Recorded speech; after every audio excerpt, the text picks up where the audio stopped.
Assalamualaikum warahmatullahi wabarakatuh.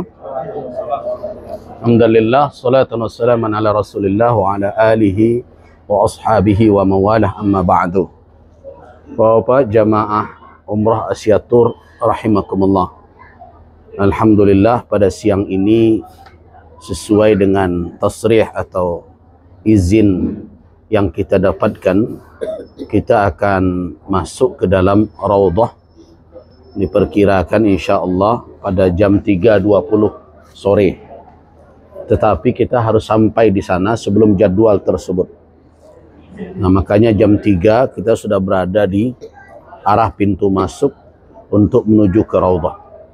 Makanya sekarang kita kumpulkan bapak-bapak, walaupun mungkin kondisi fisik masih letih, capek, tapi kita berharap kepada Allah Subhanahu wa taala agar keletihan kita hendaknya mendapatkan imbalan pahala yang lebih. Amin ya rabbal alamin. Mengapa kita ke raudhah? Ini yang perlu dahulu untuk kita fahami. Nabi SAW menegaskan bahawa salat di masjid beliau afdal, melebihi dari 1000 kali lipat salat di tempat lain. Ini sahih. As-salatu fi masjidi hadha afdal min alfi salah fima siwa illa al-masjidil haram. Wassalatu fil masjidil haram afdalu min mi'ati alfi salah fima siwa. Salat di masjid Nabi afdal 1000 kali lipat dibandingkan dengan salat di tempat lain, kecuali Masjidil Haram. Masjidil Haram 100.000 kali lipat lebih afdal dibandingkan dengan tempat lain. Setiap juzuk, setiap bahagian dari Masjid Nabawi itu, walaupun masjid itu sudah diperlebar, ya, diperluas sekian kali, selama dia terjangkau oleh lingkungan masjid tersebut dan ikut dengan imam yang salat berjamaah, mengimami salat berjamaah di masjid Nabi, maka semuanya insya Allah akan mendapatkan pahala tersebut. Nah, itu tentu adalah terkait dengan fadilah salat. Berbeda lagi nanti fadilah saf, ya. Kemudian berbeda lagi dengan fadilah berada di dalam masjid atau di luar masjid. Semakin dekat kepada imam tentu ada keutamaan masing-masing. Nah, karena itu beruntunglah orang yang mau berpacu untuk mengambil atau meraih fadilah-fadilah tersebut. Nah, kemudian Nabi memberitakan kepada kita bahwa dalam bahagian masjid beliau itu ada suatu tempat yang beliau sebut dengan raudhah min riyadil jannah. Ada suatu tempat yang beliau sebut dengan salah satu dari taman surga. Taman surga bukan satu-satunya di dunia ini. Banyak. Majelis ilmu itu taman surga juga. Makanya Nabi SAW bersabda, "Idza marartum," apabila kamu melewati raudhatan min riyadil jannah, salah satu taman surga, farta'u, berhentilah sejenak, tambatkan tunggangan kalian dan singgah di tempat itu. Mana itu? Yaitu majelis ilmu juga taman surga. Tetapi untuk tempat secara melekat sampai hari kiamat, Nabi mengatakan bahwa inna baina baiti wa mimbari raudhatan min riyadil jannah. Antara rumahku dengan mimbarku adalah salah satu dari taman surga. Nah, banyak orang yang tidak memahami apa sebenarnya konsep dari taman surga itu. Sehingga ada yang membuat ibadah tersendiri misalnya. Ada salat raudhah, kata dia. Selama ini kita tidak temukan ada dalil secara khusus menunjukkan ada salat raudhah pula. Apalagi pakai kaifiat tersendiri. Jadi raudhah diberitahukan oleh Nabi adalah suatu tempat yang memiliki keistimewaan dinamai dengan taman surga. Nah, di situ kita harus bisa memahami apa konsep dari taman surga tersebut. Tentu adalah tempat yang pertama di situ adalah tempat yang istimewa. Orang yang berada di dalamnya adalah orang-orang yang berada di dalam taman surga Allah Subhanahu wa taala. Tentu mahabbah, kasih sayang, kecintaan Allah, kemuliaan dicurahkan oleh Allah ke tempat itu. Karena itulah yang kita fahami dari surga. Surga itu tempat Allah memuliakan hamba-hambanya yang saleh. Nah, kalau di dunia ini ada disebut dengan taman surga, berarti kita berharap keberadaan kita di situ adalah sebagai sebab, salah satu sebab kita mendapatkan kemuliaan dari Allah, kecintaan dari Allah, keridhaan dari Allah. Kenapa? Karena orang yang masuk surga adalah orang-orang yang diridhai oleh Allah, radhiyallahu anhum wa radu'an. Nah, untuk mendapatkan itu, tidak semuanya di dunia ini kemudian orang berada di tempat yang baik, kemudian dia otomatis mendapat kebaikan. Nah, karena itu yang perlu sekali untuk kita hadirkan sebelum keberangkatan adalah agar kita menyadari kehambaan kita. Kita adalah hamba yang alfa, yang sering terkhilaf, yang sering salah, betapa banyak kewajiban yang kita lalaikan dan tidak sedikit mungkin yang dilarang, yang malah kita lakukan. Itu adalah perbuatan yang menjauhkan kita dari ridha Allah Subhanahu wa taala. Karena itu selama dalam perjalanan ini, semenjak sekarang, perbanyaklah beristighfar. Semoga Allah Subhanahu wa taala ridha dengan kita. Kemudian tidak ada solat khusus untuk raudhah. Jadi ibadah yang dilakukan di raudhah adalah ibadah yang juga dilakukan di luar raudhah. Namun kita berharap dengan dilakukan di dalam raudhah, nilainya, kedudukannya di sisi Allah Subhanahu wa taala lebih besar karena kemuliaan tempat. Jadi ibadah itu kan bisa meningkat nilainya karena apa? Tempatnya afdal atau waktunya afdal.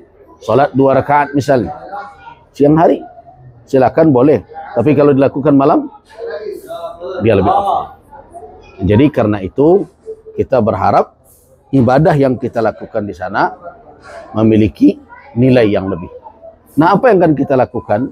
Kalau dari informasi yang diberikan oleh Ustadz tadi, bahwa kita akan masuk qabla al-asar. Nah, tentu kalau qabla al-asar, ketika kita sampai di dalam masjid, kita tidak berada di waktu yang terlarang. Tidak berada di waktu yang terlarang. Karena waktu terlarang itu adalah sebelum maghrib. Nah, sesudah asar tidak ada ba'diyah. Ya. Walaupun di Madinah. Jangan ada pula alasan, kan kita sekali-sekali ke sini. Nabi dulu bersabda di sini. Bukan di Indonesia, ya. Jadi karena itu waktu yang naha Rasulullah sallallahu alaihi wasallam antara awqat, Rasulullah melarang 3 waktu itu tetap kita jaga. Tapi alhamdulillah kita masuk sebelum asar. Nah, karena itu kita boleh ketika masuk nanti kalau disempat sebelum asar, lakulah tahiyatul masjid. Itu adalah amalan yang masyru'. Idza dakhala ahadukumul masjida, apabila salah seorang kamu masuk ke masjid, falyarka' rak'atai qabla yajlisa. Salat dia 2 rakaat sebelum dia duduk. Kemudian kalau dia mau menambah 2 rakaat lagi selama waktu itu tidak terlarang, silakan. Nah, kemudian tunggu, dan selanjutnya kalau waktu memungkinkan tentu kita bisa salat asar di dalam Masjid Nabawi. Tetapi ingat, itu tidak bisa dipastikan. Nanti petugas bisa jadi keinginan dia menambah satu lagi, ya udah seru keluarnya kita, ditambahnya yang lain. Nah, itu tidak bisa kita pastikan. Kalau diberi kesempatan kita salat asar, selesai asar baru keluar, alhamdulillah, waktu yang panjang. Kalau tidak, keberadaan kita walaupun sejenak, tetapi kalau betul-betul kita manfaatkan bermunajat pada Allah Subhanahu wa taala, mudah-mudahan itu menjadi amalan yang bernilai dalam kehidupan kita. Nah, adakah salat khusus untuk raudhah? Tidak ada. Adakah doa khusus untuk raudhah? Tidak diriwayatkan ada doa khusus terkait raudhah. Karena itu, karena keberadaan kita berada di tempat yang dikatakan Nabi sebagai raudhah, tempat yang dikatakan surga itu, dan ini adalah tamannya, tentu kita fahami adalah aqrab, tempat yang paling dekat. Orang yang berada di surga kelak akan mendapatkan apa yang saja yang mereka minta. Lahum ma yad'un. Nah, mudah-mudahan kita berharap juga isyarat itu kita tangkap, kita fahami. Allah Subhanahu wa taala mengabulkan pula hajat kita, apa yang kita minta selama untuk kemaslahatan dunia dan akhirat. Yang penting jangan mendoakan buruk untuk diri kita, begitu juga untuk saudara-saudara kita yang lain. Kemudian perlu diingat, kita tidak bisa bolak-balik masuk kemudian minta izin keluar. Nah, karena itu kita harus bertahan di dalam wudu. Tetap bertahan di dalam wudu. Kemudian bersabar. Nah, kuncinya adalah kesabaran. Banyak orang terkadang karena tidak sabar, akhirnya baru masuk saja sudah salat. Seharusnya dia bersabar dahulu mencari posisi yang tepat. Semakin ke depan tentu semakin baik. Karena apa? Karena dari depan sekarang adalah tempat Al-Quran itu. Tidak semuanya sampai ke belakang. Tempat pintu masuk itu Raudhah. Kenapa? Karena rumah Nabi SAW dari Maqsurah, dari bilik tempat makam Nabi sekarang itu hanya separuh. Karena sebagian bagian belakangnya adalah rumah Fatimah dengan Ali bin Abi Thalib. Berarti bagian ke sana. Nah, kemudian batasnya arah ke tengah masjid adalah mimbar. Mimbar adalah tempat berkhutbah. Bukan tempat yang ada segi empat, yang ada tangga naik. Itu bukan mimbar. Itu tempat para imam, para muazzin azan, dan kemudian juga yang menyampaikan isyarat imam. Muballigh namanya. Yaitu Allahu Akbar. Allahu Akbar kan itu. Nah, itu di sana. Jadi itu tempat orang azan. Itu bukan mimbar. Mimbar yang di depannya. Yang ada tangga naik. Gitu. Dan ada di sebelah kanan kita kalau kita menghadap ke arah kiblat. Kemudian di dalam Raudhah itu diberi tanda oleh orang Saudi, ada tiang-tiang tertentu, ada Ustuana Taubah, ada Ustuana Aisyah Ummul Mukminin, ada Ustuana Sarir, ada Ustuana Al-Wufud, ya. Itu tiang-tiang, termasuk ada Ustuana Mukhallaqah, yaitu tempat di mana dahulu pohon kurma yang dijadikan oleh Nabi tempat bersandar, berpegang ketika sebelum ada mimbar. Tapi kemudian ketika mimbar dibuat, Nabi meninggalkan tempat itu dan pohon kurma tersebut menangis ditinggalkan Rasul. Yang dikenal dengan Ustuanatul Jazak namanya dahulu, dan tapi sekarang tidak ada lagi.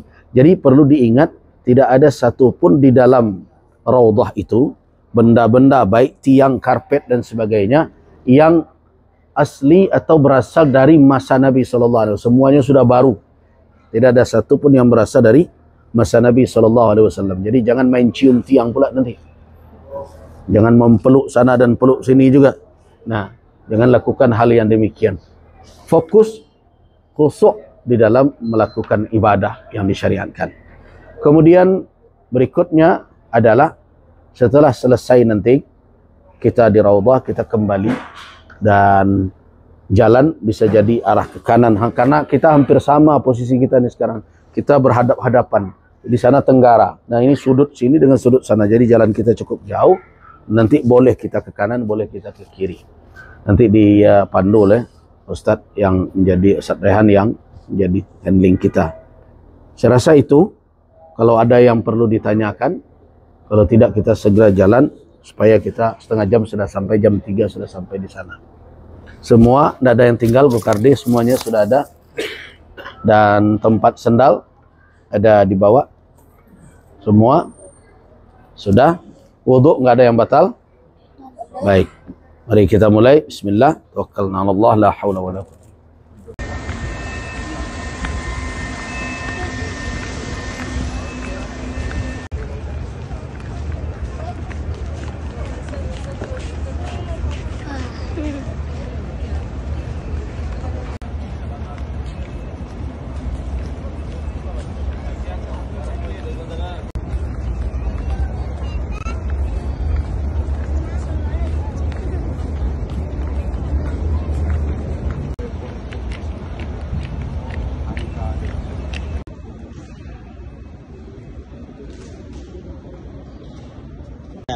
Masyaallah. Ambil dulu dah, Pak. Raudhah insyaallah. Masyaallah. Masyaallah. Dadah. Masyaallah.